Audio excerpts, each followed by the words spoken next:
Yuqorida düşmanimizdeki qandaq planlar bilan bizni yo'qotish uchun 10 yillik, 5 yillik deb davomli plan bilan menayotganligini deydigan. Shuni siz tilingizdan chiqdi. Endi oldimizdagi 5-10 yil ichida Uyg'ur davosining, Sharq Turkiston davosining kelishi mumkin bo'lgan eng muhim o'zgarishlar nima yoki unda planlar yo'qmi?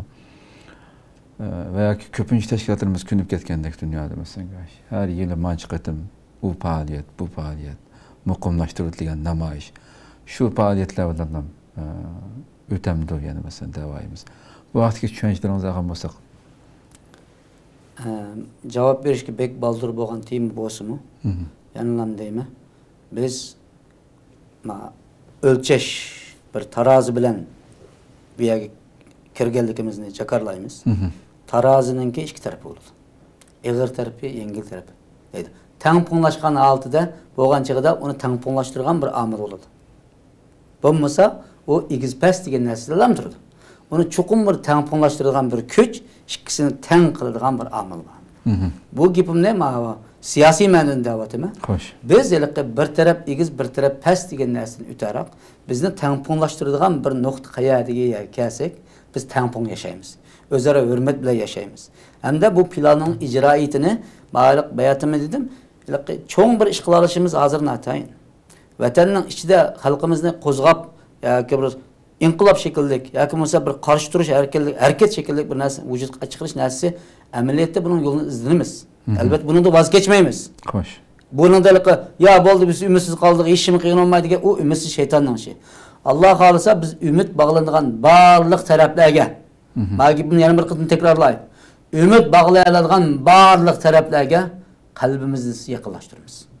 Bularga o'zi ara ishonchni akagan asosda biz planlagan o'zimiz ichidagi xomliqni osh qarindoshlarimizdan pishiramiz. Pishirish jarayonida buning amaliylashiadigan qismini, yoshirin tutilgan qismimizni, oshkorlaydigan qismlarimizni bu o'rtaq holda ilib mangamiz. Biz aramizda zo'r muhojirat to'plami bo'lgan barliq taraflarning, davlatlarning o'zining bosh sharoitidan foydalanib, hozir amaliyot qilayotgan xizmat bu funksiyalarga biz hech qanday fikr bermaymiz. Texniki go'zal bo'lib ketishiga, texniki yaxshi shaklda ketishga tilakdoshmiz. Ammo biz bayatın degan tarozining ikki tarafini akkildigan bu nuqtada yuqori deb ketdim. Bizning ana prinsipimiz bilan harakat qilish, shu ana prinsipning g'oya, arzu, armonlarni amalga oshirish jarayonida ko'rsatilgan fidokorlik va badal va buningga to'langan haqiqiy, ya'ni Qur'on tilgan jininglar va melinglar bilan kelmagicha bu ish hal bo'lmaydi degan prinsip bo'yicha hem can amili, hem mal amili bilan müşahidin tatib xitob qilishga boshlayman. Hozir har kim tayyorlikda bo'lsa bo'ladi. Chunki o'limning mo nimasi yo'q, shapsi yo'q. Hurlikning mo unda aniq belgilanib, mancha yildan keyin falonchi davlat mustaqil bo'ldi deb qilgan ish yo'q. Mana men bayatim bir misol keldim, amaliy bir misolni ko'rsatdim. Bu biz yashayotgan dunyo bu. Uningdan boshqa O'rta Osiyo davlatlarining shakllanishini ular o'z oldiga bir mujodala qilib, qurolliq kurash qilib Rossiyaga, ya'ni Sovetlar ittifoqiga urush qilib qilgan ish yo'q. Davlat xalqaro vaziyatga siyosatning o'zgarishdan keldi. Sharq Timurdan tortib, Janubiy Sudangacha, uningdan tortib boshqa kichik davlatlargacha bu kichik davlatlar qanday shakllanib qoldi desa, garchi urush yuzaga chiqqan bilan xalqaro vaziyatning taqozosi bilan keldi. Hozir biz dushmanimizningki xalqarodagi o'rnininki, inovatiningki tadrijiy holda bir qarshilikqa duch kelayotganligidan foydalanadigan bir sharoitga kelib qoldi. Bu birinchi omil. Ya'ni dushmanimiz bo'lgan Xitoy davlati, Xitoy siyosati, Xitoyninki bu tashqi ichki embargo siyosatlarininki umumiy jamoatchilik, ya'ni xalqaro jamiyat deymiz. Xalqaro jamiyat degan bir aniqsiz hukm. Lekin davlatlar, tashkilotlar, insonlar, tijoriy organlar qatorli omillar tomonidan bir qarshi turadigan bir holat chiqyapti. Bu fursat omillari. Ikkinchisi, ilgari bizningki içimizden çıkan qurolliq harakat qilib, mushu o'zining mavjudiyatini, Xitoyga qarshi maydonini mayli qaysi fikrda bo'lsin saqlab kelgan o'zimizning odamlarimiz mavjud. Ya'ni buningda ilgari mushu 2024-yil oxirida mushu BBC'da berilgan bir report bor. Sharqiy Turkiston mushu armiya qo'shunininki buningdan keyingi ahvol to'g'ri dastlabki analizlar. Biz bu to'g'ri kirmaymiz. Ammo biz bo'layotgan bu realliklardan biz qanday foydalanamiz?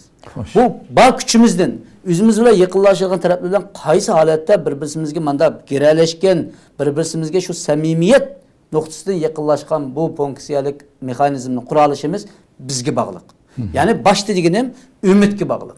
Agar umid bor bo'linglarki, g'alabani ko'zlagan asosda.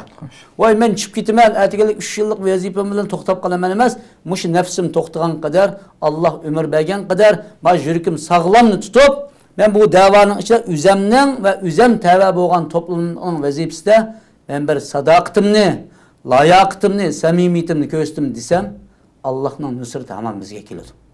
Biz bu darcha nurg'un taraflarda o'rtaq fikrga ega, o'rtaq qarashga ega.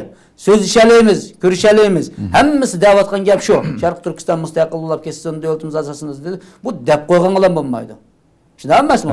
5 kilo kebabni belgi tengib, menda kebab bor deb tursak, ma kebabning tapti issig'i bijdam tepgan bilan, uningki ma protein qismini, oqsil qismi ma ichimizda tepmaydi. Buni eg'izimizga ichirishimiz kerak. Men mana kichik amaliy misol bilan deyman, buni ya'ni bosh sharoitimizdan foydalanaylik. Bir-birimizni kamsitmay, bir-birimizni hurmat qilgan, qo'llagan asosda kelib birlik keladigan qismini biz ilgariki bunda tashviqot shaklida faoliyat qilgan mexanizmga xotim berdik. Tugide o ishlar. Biz tashviq qilib bir joyga bunda Facebook, WhatsApp, ya'ni bir sohada tashviq qilish narsa tugide. U qismi menga to'g'rimda, u bizning ana prinsipimiz emas.